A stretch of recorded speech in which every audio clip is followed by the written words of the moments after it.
आप 2 सेकंड रुक पाओगे तो प्रमत्त में 4 सेकंड रुकने की क्षमता रहती है। इतना दुर्लभ होता है अप्रमत्त होना, ऊपर उठना। तो इस तरह के इस पंचम काल में जो एक बहुमूल्य निधि मिली है, इसको संभालना, अप्रमत्त भाव के साथ रहना, प्रमत्त अप्रमत्त दशा का भी अनुभव करना, यह भी अपने आप में बहुत बड़ा व्यवहार और निश्चय चारित्र की संभाल है। वही करना है। तीनों एक संग न भिन्न मित्र, ये लिखा ना अगली पंक्ति में, हे मित्र। अब मित्र कौन?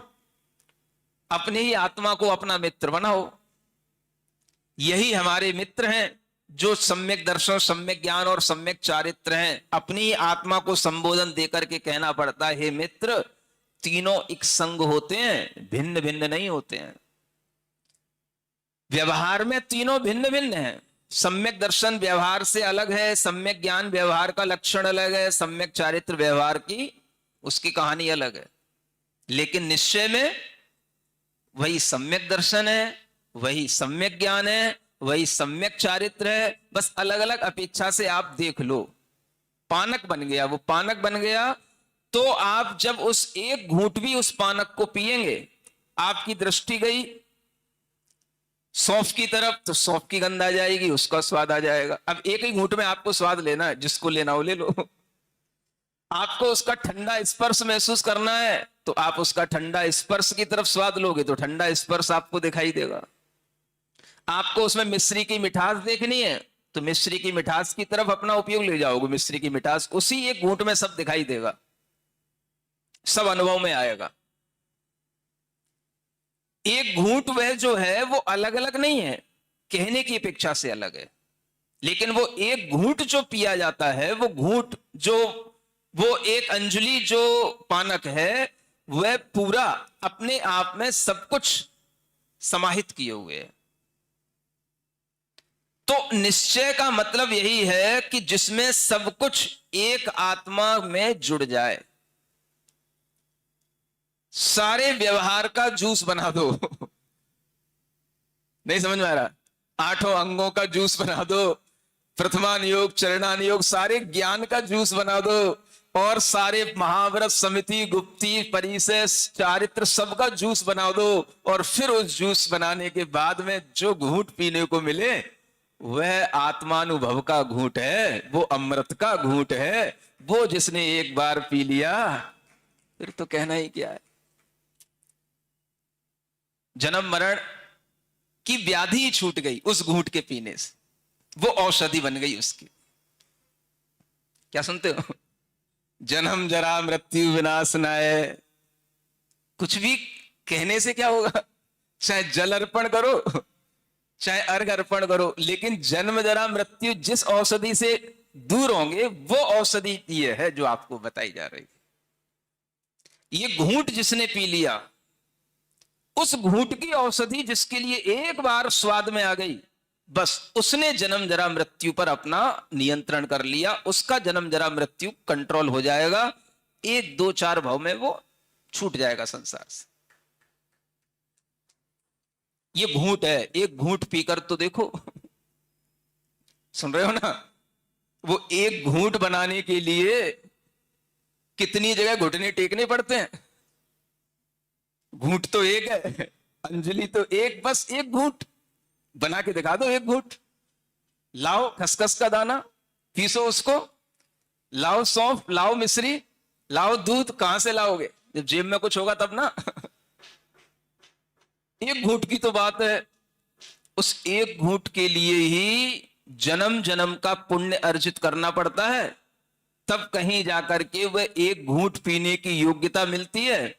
तब कहीं जाकर के आचार्य गुरुदेव के चरणों में कितने बार घुटने टेकने पड़ते हैं, तब वो जाकर के इतनी योग्यता देते हैं, बेटा अब तू चल पी ले, बहुत घुटने टेक लिए तूने, अब पी लेना। और फिर भी ना बेटा पिए, तो पिता क्या करेगा? तो पिता ने जो दिया है बेटा के लिए, गुरु ने जो दिया है शिष्य के लिए, अगर शिष्य उसकी कीमत समझेगा, तो वह व्यर्थ की बातों में कभी नहीं पड़ेगा। उसे तो अपना घूंट पीना है, जो घूंट घूंट करके। इसके बिना दुनिया में सब बकवास है। कुछ नहीं है। ये जब तक उद्देश्य में नहीं आता तब तक वह निश्चय की ओर ढलता ही नहीं,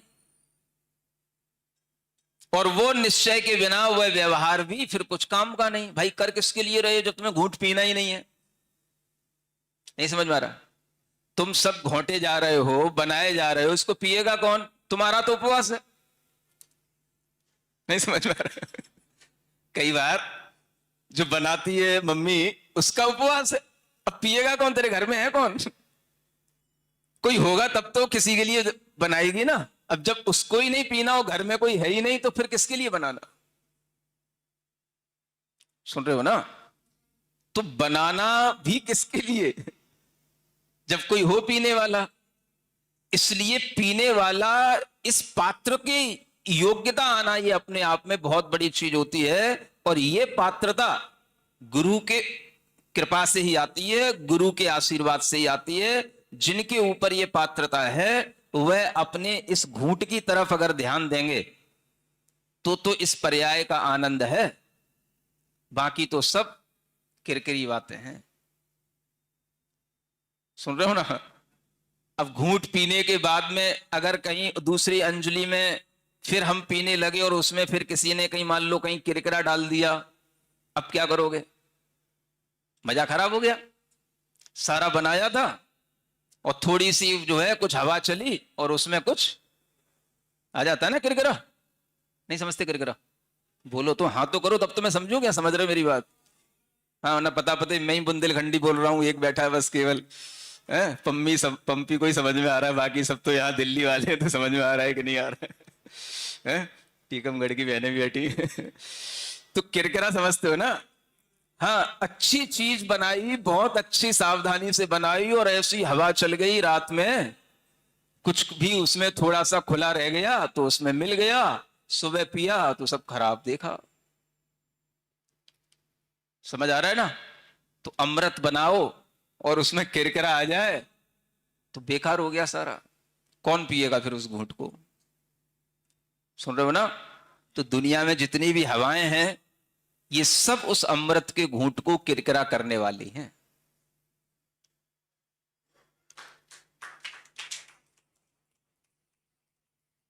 इसलिए बस एक संग माने बस एक अपने संग रहो, एक को अपना संग बनाओ। तीनों एक संग, तीन अगर हो तो तुम्हारे ही पास में तीन चीजें हैं, सम्यक दर्शन, सम्यक ज्ञान, सम्यक चारित्र। इनके ही बस संग रहो और किसी संगति की अब तुम्हें जरूरत नहीं है। ये बात अगर दिमाग में बैठेगी तो ये अमृत पीने का भाव पाएगा, नहीं तो ये अमृत का क्षण पीने का छूट जाएगा। इस विधि द्वय विधि यह मोक्ष मार्ग, इस तरह से दो प्रकार का मोक्ष मार्ग है। एक व्यवहार भी मोक्ष मार्ग है और निश्चय भी है। व्यवहार तो अनेक चीजों के आश्रित हो गया, निश्चय सिर्फ एक पानक बन गया। अब उस पानक में हम ये नहीं कहेंगे देखो ये सौंप है, अगर दिख गया तो फिर वो पानक नहीं है। नहीं समझ में आ रहा? देखो ये मिश्री का, तुम्हें स्वाद आ रहा है ना,